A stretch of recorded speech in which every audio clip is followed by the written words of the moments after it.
ఓటేయాలవా? Fan గుర్తుకు ఓటేయాలా? జగన్ పేరు నిలబెట్టాలా? Jagan sir జగన్కి వేయాలా? తప్పకుండా ఫ్యాన్ గుర్తుకి ఓటేయాలవా? ఈ ఊరైనా హేమంత్ తప్పకుండా వేయాలా ఓటు?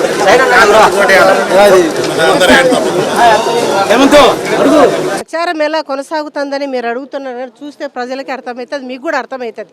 వైఎస్ఆర్సీపీ మహిళలు వైఎస్ఆర్సీపీ పార్టీ నుంచి ఏ మనిషిని నిలబెట్టినా ఆ మనిషిని అత్యధికంగా గెలిచే కెపాసిటీ మా పార్టీకే ఉంది. ఎందుకంటే జగన్మోహన్ రెడ్డి చేసిన పథకాలను ప్రజలందరికీ తెలుసు.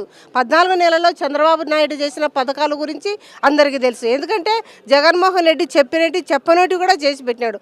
మరి ఈ కూటమి ప్రభుత్వం వచ్చిన తర్వాత హత్యలు, మానభంగాలు, ఈ కొట్లాటలు, కేసులు తప్ప ఏం చేయడంలే.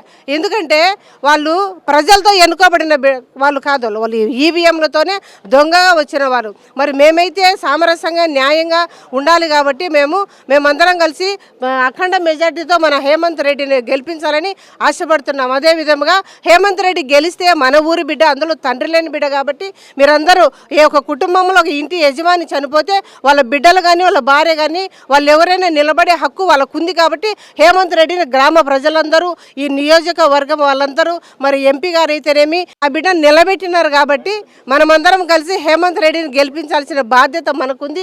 ఏదేమైనా సరే హేమంత్ రెడ్డిని గెలిపించి అత్యధిక మెజార్టీని ఇవ్వాలని కోరుతున్నాం. అదేవిధంగా మరి రౌడీ రాజకీయం చేయకూడదు, న్యాయపరమైన రాజకీయం చేయాలా.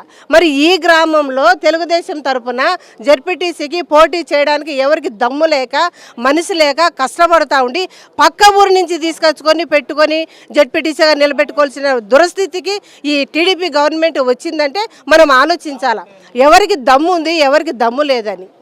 అంతే. మరి ఈ పొద్దు హేమంత్ రెడ్డి పెట్టుకున్నాడు కాబట్టి ఆ బిడ్డను మీరు అత్యధికంగా గెలిపించి విజయాన్ని సమకూరుస్తారని మేము ఆశిస్తున్నాం. పులివెందుల జెడ్పీటీసీ ఉప ఎన్నిక ప్రచారం మొదలైంది. ఇప్పటికే ప్రచారం కొనసాగుతుంది. మనతో మాట్లాడిన కొంతమంది కార్యకర్తలు వాళ్ళని అడిగి తెలుసుకున్నా. అన్న చెప్పండి, ప్రచారం ఎలా కొనసాగుతుంది? దేవిరెడ్డి మహేశ్వర్ రెడ్డి, వైఎస్ఆర్సీపీ మండలాధ్యక్షులు, మైలవరం. మేము ఎమ్మెల్సీ రామసుబ్బారెడ్డి గారి ఆధ్వర్యంలో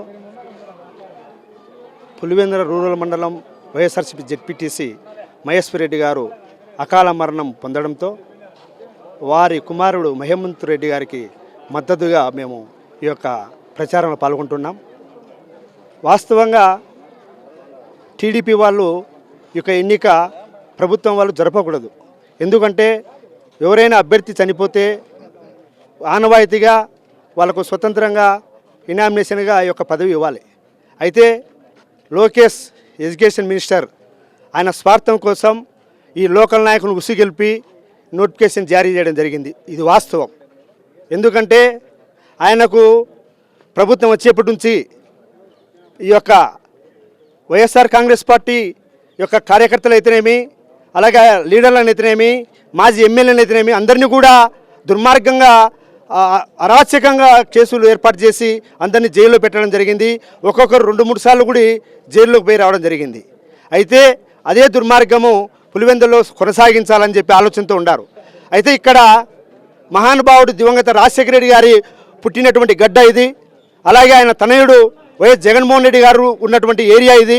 ఈ రూరల్ మండలంలో మేము ప్రచారం నిన్నటి నుంచి కూడా మొదలు పెట్టడం జరిగింది. ఎంపీ అవినాష్ రెడ్డి గారి ఆధ్వర్యంలో, ఎమ్మెల్సీ రామసుబ్బారెడ్డి గారి ఆధ్వర్యంలో, రాష్ట్ర అధికార ప్రతినిధి మన సతీష్ రెడ్డి గారు కానీ, రాచమల్లి ప్రసాద్ రెడ్డి గారి ఆధ్వర్యంలో కానీ, రమేష్ యాదవ్ల ఆధ్వర్యంలో కానీ ఈ యొక్క కార్యక్రమం జరుగుతుంది బ్రహ్మాండంగా. ప్రజలు జగన్మోహన్ రెడ్డి గారు చేసినటువంటి పథకాల ద్వారా బ్రహ్మాండంగా బ్రహ్మరథం పడుతున్నారు.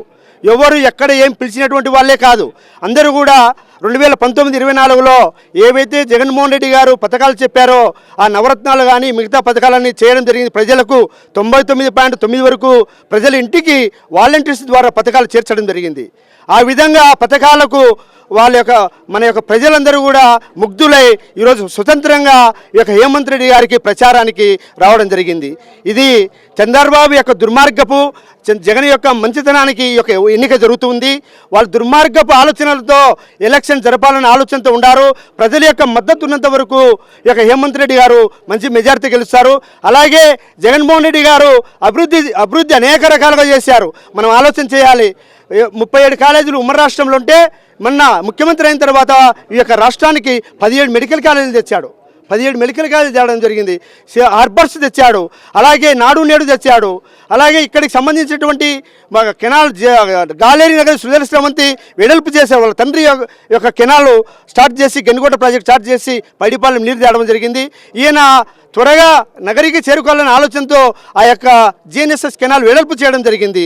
ఇవన్నీ కూడా ప్రజలకు మంచి చేయాలా, సస్యశ్యామలంగా 2 పంటలు పండాలా అనేటువంటి తండ్రి కొడుకుల యొక్క కలయిక ఇది. ఆలోచన ఎప్పుడు కూడా ప్రజల గురించి ఆలోచించేటువంటి వ్యక్తులు జగన్మోహన్ రెడ్డి గారు కానీ, దివంగత రాజశేఖర రెడ్డి గారు కానీ, ఇటువంటి గడ్డలో ఈ యొక్క హేమంత్ రెడ్డి గారి ఎలక్షన్కి రావడం చాలా ప్రభుత్వపరంగా అయితే చాలా అన్యాయం. మేమైతే బ్రహ్మాండంగా అందరం కలిసికట్టుగా ఈ యొక్క రూరల్ ప్రాంతం వాళ్ళందరం కూడా హేమంత్ రెడ్డి గారిని మంచి మెజార్టీతో గెలిపించుకుంటాం. ఆలోచన చేయండి, సచివాలయాలు గ్రామానికి తెచ్చాడు, అలాగే రైతు భరోసా గ్రామానికి తెచ్చాడు, రైతు భరోసా కేంద్రం, అలాగే హెల్త్ క్లినిక్, అలాగే డిజిటల్ లైబ్రరీ, ఇటువంటివన్నీ కూడా ప్రజల ముంగిట ఈ యొక్క పరిపాలన తీసుకురావడం జరిగింది జగన్మోహన్ రెడ్డి గారు. ఆలోచన చేయండి, మనం ఒకసారి ఈరోజు యొక్క పథకాలన్నీ చెప్పి సూపర్ 6 అన్నారు, 7 అన్నారు, మోసం అంతా. ఏ పథకాలు కూడా సవ్యంగా జరగలేదు. చంద్రబాబు నాయుడుకు మరొకసారి 2014-19 ముఖ్యమంత్రి అని నిరూపించుకుంటున్నాడు. ఆ రోజు ఒక డౌట్ ఉంది, ఇప్పుడు మీరు కూడా 2019లో మీరు కూడా ఇదే విధంగా ఈవీఎం బాక్సుల ద్వారా గెలిచినారు కదా అనేటట్టు మాట్లాడుతున్నారు. కాదు, 2014-19లో 600 హామీలు ఇచ్చి ఒక్క హామీ కూడా చంద్రబాబు నెరవేర్చలేదు. కాబట్టి 2019లో జగన్మోహన్ రెడ్డి గారిని బ్రహ్మరథం పట్టారు. అలాగే 2024లో జగన్మోహన్ రెడ్డి గారు చెప్పినట్టువే చేశాడు. అయ్యా చేయండి అని చెప్పి ఎక్కడ చూసినా మేము ప్రజలందరం వేసాం, ఏమైనా మా ఓట్లు అని చెప్పి మనం అందరం చూస్తున్నాం. దేశ స్థాయిలో ఈ ఈవీఎం బాక్సుల యొక్క చర్చ జరుగుతుంది. కేవలం ఈవీఎం బాక్సులు ద్వారా ఓట్లు దండుకున్నారు. కానీ చూడండి, మీరు ఆలోచన చేయండి, జనసేన నాయకులు ఎవరికి 60-70 వేలు 80 వేలు మెజార్టీ వచ్చాయి. ఎక్కడే కానీ వాళ్ళకి తగ్గా పరుగునేటువంటి ప్రాంతంలో. ఇది ఈ రోజు కాదు, ఇంకా సంవత్సరానికైనా బయటపడుతుంది. వీళ్ళు కుళ్ళు కుతంత్రాలతో గెలిచినటువంటి వాళ్ళు. ఖచ్చితంగా గవర్నమెంట్ కేంద్రం చర్య తీసుకొని దీనిపై అందులో ప్రతిపక్షాలందరూ కూడా చాలా గట్టిగా మాట్లాడుతున్నారు. ఆ విధంగా పరిపాలన తెచ్చారు 2024లో మోసపూరిత పరిపాలన. ఆలోచన చేయాలమ్మా మనం అందరం కూడా. ఎప్పుడు కూడా ఈరోజు జరిగేటువంటిది బ్యాలెట్ పత్రం మన హేమంత్ రెడ్డి గారు జరిగేది కంపల్సరీ మంచి మెజార్టీతో గెలుస్తాడు. మన రూరల్ ప్రాంతం అందరూ కూడా ఈ యొక్క ఓటు వేసి ఫ్యాన్ గుర్తుపై బాగా మంచి మెజార్టీ ఇవ్వాలని చెప్పి ప్రార్థిస్తున్నాను. మనతో పాటు కొంతమంది కార్యకర్తలు వాళ్ళతో మాట్లాడే తెలుసుకున్నాం. చెప్పండి, గెలిచేది టీడీపీ ప్రభుత్వం అని కూడా చెప్తున్నారు వాళ్ళు, మీరు దానికి ఏం చెప్తారు? వాస్తవంగా చెప్పాలంటే టీడీపీ ప్రభుత్వం చేసే నీచ కుచల రాజకీయాలు. ఎందుకంటున్నామంటే కనుక ప్రభుత్వం వచ్చి సంవత్సరమైంది, ఈ రోజు వరకు ప్రజలకు చేసింది ఏమీ లేదు. వాళ్ళు దోచుకోవడం తప్ప వేరేదేం లేదు. ఏమన్నా అంటే కనుక వైసీపీ మీద, అంటే మా పార్టీ మీద బురద జల్లుతున్నారు. మా పార్టీ మీద బురద జల్లడం తప్ప వేరేది ఏమి వాళ్ళు ప్రజలకు చేసిందేం లేదు.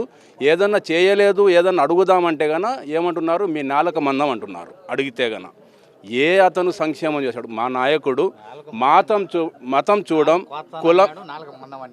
చూడం, కులం చూడం, పార్టీ కూడా చూడం, పేదోనికి ప్రతి ఒక్కరికి అర్హులైన వారికి ప్రతి ఒక్కరికి సంక్షేమం చేకూరాలా అనే దిశగా మా నాయకుడు పోయినాడు. ఆ విధంగా చెప్పుకోవాలంటే మా పార్టీ శ్రీరాముని పార్టీ. ఎట్లయితే శ్రీరాముని కాలంలో ఆయన యొక్క కాలంలో శ్రీరాముని కాలంలో ప్రజలు ఎట్లా సుభిక్షంగా ఉన్నారో, సంతోషంగా ఉన్నారో, వైఎస్ జగన్మోహన్ రెడ్డి గారి పరిపాలనలో కూడా ప్రతి పేదవాడు ప్రతి ఒక్కరూ సంతోషంగా ఉన్నారు. కానీ ఈ ప్రభుత్వం వచ్చిన తర్వాత మనం చూస్తున్నాం, ఈ సంవత్సర కాలంలో, ఈ 6 నెలల కాలంలో నుంచి ప్రజల మీద ఎటువంటి దౌర్జన్యాలు, ఎక్కడ చూసిన రక్తకాండ. ఎందుకు చేస్తున్నారు? ఏ దాని గురించి మీరు చేస్తున్నారు అంటే కేవలం జగన్మోహన్ రెడ్డికి ఎవరైతే సపోర్ట్ చేసినారో వాళ్ళను మాత్రం నరకడం, వాళ్ళను మాత్రం చంపడం, కేసులు పెట్టడం, ఇది రాజకీయం. ఇది మీరు చేస్తున్నది పరిపాలన కాదు, హత్యా రాజకీయాలు చేస్తున్నారు. మళ్ళీ మా మీదే బురద జల్లుతున్నారు. ఈరోజు వైఎస్ జగన్మోహన్ రెడ్డి గారు 5 ఏళ్ళు చేసిన పరిపాలనలో మనం ముఖ్యంగా చెప్పుకోవాలంటే కనుక పింఛన్లది. ముసలోళ్ళకు ఒకప్పుడు పింఛన్లు 200 రూపాయలే ఇవ్వాలంటే కనుక నీళ్లు తాగడానికి కూడా లేదు. అంత కష్టపడి పద్దన వస్తే సాయంత్రం వరకు గుంపులుగా జనాలు ఒక ఎట్లా వేస్తున్న ఫకీర్లకు వేసినట్లుగా వేస్తున్నారు. కానీ జగన్మోహన్ రెడ్డి గారు వచ్చిన తర్వాత ముసలోళ్లకు, వికలాంగులకు ఇంటికాడికే గౌరవవేతనం ఇచ్చే పని చేసిన, శ్రీకారం చుట్టిన ఘనత వైఎస్ జగన్మోహన్ రెడ్డి గారిది. అలాగే ఈరోజు స్టోర్ల కాడ మళ్ళీ లైన్లు నిలబడుతున్నారు. కిలోమీటర్లు రేషన్ తీసుకోవాలంటే పనులకు పోకుండా. ఎందుకు ఈ కర్మ? ఒకప్పుడు జగన్మోహన్ రెడ్డి గారు పేదల కోసం అదే పనిగా ఇంటి వద్దకే రేషన్ ఇచ్చేవారు. ఇన్ని మంచి పథకాలు పాఠశాలలు అయితే గన జగన్మోహన్ రెడ్డి గారు ఏమనుకున్నారంటే పిల్లలు గన భవిష్యత్తు బాగుంటే గన మన రాష్ట్రం బాగా అభివృద్ధి అవుతుందని ఆలోచించి ప్రతి ఒక్క పాఠశాలను ఒక దేవాలయంలా తయారు చేశారు. ఆ తర్వాత హాస్పిటల్స్ పేదవారి కోసం అయితే ఈరోజు చూసుకున్నా కూడా హాస్పిటల్స్ ఎంత నీట్గా ఉన్నాయంటే కన్నా ఈ అభివృద్ధి చేసిందంతా జగన్మోహన్ రెడ్డి గారు. ఈరోజు ఏమంటున్నారంటే కన్నా వీళ్ళకి చేసేది చేత కాదు, ఏ మంత్రికి కూడా చేత కాదు. చెప్పడానికి ఏమంటారు, జగన్మోహన్ రెడ్డి దగ్గర లెక్క ఎక్కువ ఉంది, వాంది దోచేద్దాం వీంది దోచేద్దాం అడ్డం మాటలు తప్ప వీళ్ళు చేసేది అంతా పరిపాలనే కాదు. దీనికి ప్రజలు బాగా గ్రహిస్తున్నారు. ముఖ్యంగా ఇప్పుడు ఈ జెడ్పీటీసీ యొక్క ఎలక్షన్లలో ఎంత నీచంగా ఉండాలంటే కన్నా చనిపోయిన వ్యక్తికి ఏ కాలంలోనూ మనం ఎక్కడే కానీ పోటీ చేసింది లేదు.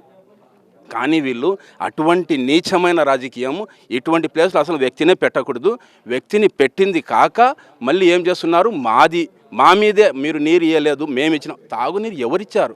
రాజశేఖర రెడ్డి గారు 2004లో పులివెందులకు ఎంత అభివృద్ధి చేశారు. ఈ 20 ఏళ్ళ కాలంలో ఎంత అభివృద్ధి ఎవరు చేశారు? మేము చేశామని వాళ్ళు బోర్డు తిరుపుకుంటారు. చెప్పడాలంటే కన్నా ఎవరో కడుపు చేసిన దానికి మేమని చెప్పుకునే స్థితికి వచ్చిన ఈ తెలుగుదేశం పార్టీ. కూటమి ప్రభుత్వం ఎన్ని కుట్రలు చేసినా గెలిచేది వైఎస్ఆర్సీపీ ప్రభుత్వం అన్నట్టుగా చెప్తున్నటువంటి పరిస్థితి. కెమెరామెన్ శ్రీకాంత్రావు, కిరణ్, సాక్షి టీవీ, పులివెందుల నుండి.